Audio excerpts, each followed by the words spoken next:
Okay, welcome to this week's edition of the Sideline View at the Hockey House. Our special guest this week is the Brainerd Warriors Male Athlete of the Year. It was Marcus Comstock. Last week we had Allison Kozabud, so we wanted to make sure we had equal amount of airtime for both athletes. So let's talk about just that night. You know, maybe just going in there. I mean, you have any idea that you were going to walk out of there as the Male Athlete of the Year, or just what were your thoughts going into that night? Go ahead.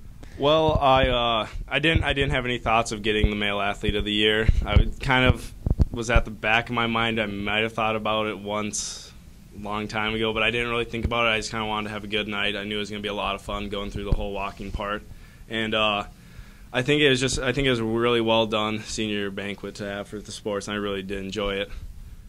Yeah, and you talked a little bit about, after we talked about after the banquet, about just what kind of a year it's been for you. I mean, soccer, basketball, what a great thing, and now you're finishing up with your track season, but it really was a culmination of just kind of like a dream year for you, wasn't it? Yeah, it definitely was probably one of the best years. It's probably the best year I could have ever dreamed of. I mean, soccer we may not have done as well, but I think we learned a lot. We definitely improved as a team, and then basketball, making it to state for the first time since before I was born, was definitely a big accomplishment. And then track, we're actually going to come out pretty well. We got True Team tomorrow. I think we have a good shot at going to state there.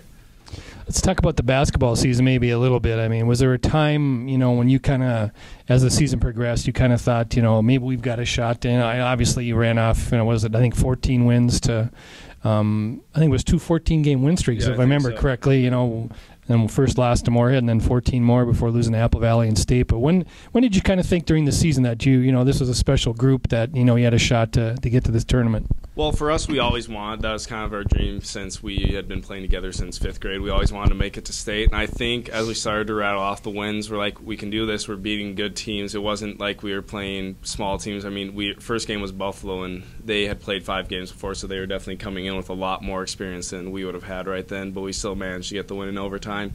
And I think we just kept building on the momentum that we gained from each and every win. And I think a lot of it, too, is that we never relied on just like one player. We'd always have a different top scorer, and it could go from Jake to Jack to me to Tony. I mean, it didn't matter. It was any of them that could do it. Yep. How much time do you divide between your 3 sports in the off season? I mean, it's got to be really hard to be a 3-sport athlete nowadays when everyone is specializing, and you kind of see the benefits of specializing, but at the same time, there's benefits of going 3 sports. How do you break down the time between the 3 sports?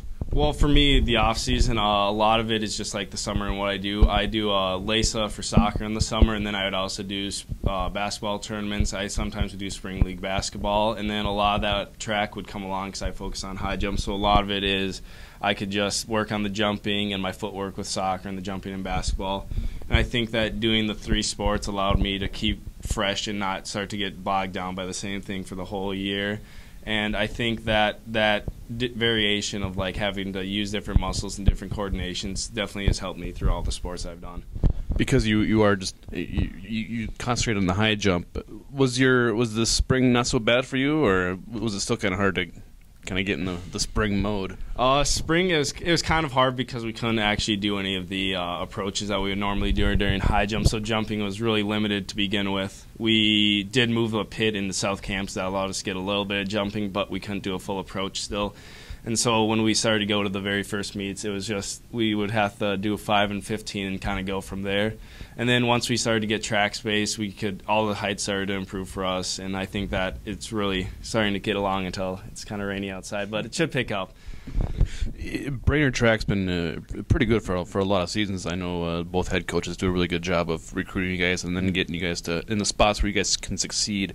What kind of are the strengths of this year's team, though? It just seems like there's not. I mean, you don't have that one dominant sprinter or the highlight guy, we'll say, but it seems like in each event you have somebody that's pretty solid. Yeah, I think that's actually the strength, is that we do have in each event we have a lot of solid kids, and also we have a lot of young talent that's going to allow us to get farther probably faster because they're going to mature quickly and they're going to have a higher rate of increasing. I mean, we have Grant in the 100, Taylor in hurdles, Tim in pole vault. We got a lot of distance guys that can do it, and I think just all around we have a very solid core team. there was in the Crosby Courier, a girl from Crosby. She wrote about how the field events kind of get overlooked in track and field. Everyone just says, "Oh, it's track," and we kind of forget the field. Do you guys kind of feel slighted being in the field events? No, I don't feel slighted at all. I think field events are a great thing, and I think that a lot of the runners, once they're done with their events, they start to migrate towards the field events because it's something that they can watch other people do, and they don't have to wait the couple of minutes between a race to see them run again. One of my lasting impressions of you, Marcus, I think it's going to be is like it seemed like in soccer you were always on the ground. You got knocked down to the ground a lot. In basketball, it was kind of the same thing. It seemed like you were on the court a lot there. Why was you? It just seemed like you. I know you played physical and all of that, but it seemed like you were either dishing it out or somebody was dishing it out to you, and you were on the ground a lot. A lot of that I think is just because I always am jumping. I'm always probably in the air more than I am running on the ground, and I think that a lot of it is if I get hit, it's sometimes hard to catch yourself, or sometimes if I'm trying to drive to the basket in the lane, I'll catch a foot on someone, can't keep going, just kind of fall. I don't know. You're on the ground. It's a game. Yeah.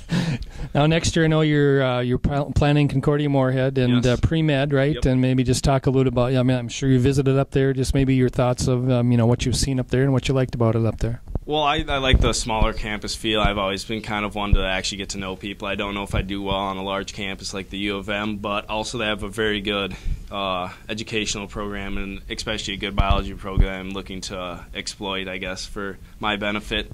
And then I think I might also be looking at basketball there, and so I think that it would be just a good fit to have that smaller school plus the basketball team. Mm-hmm.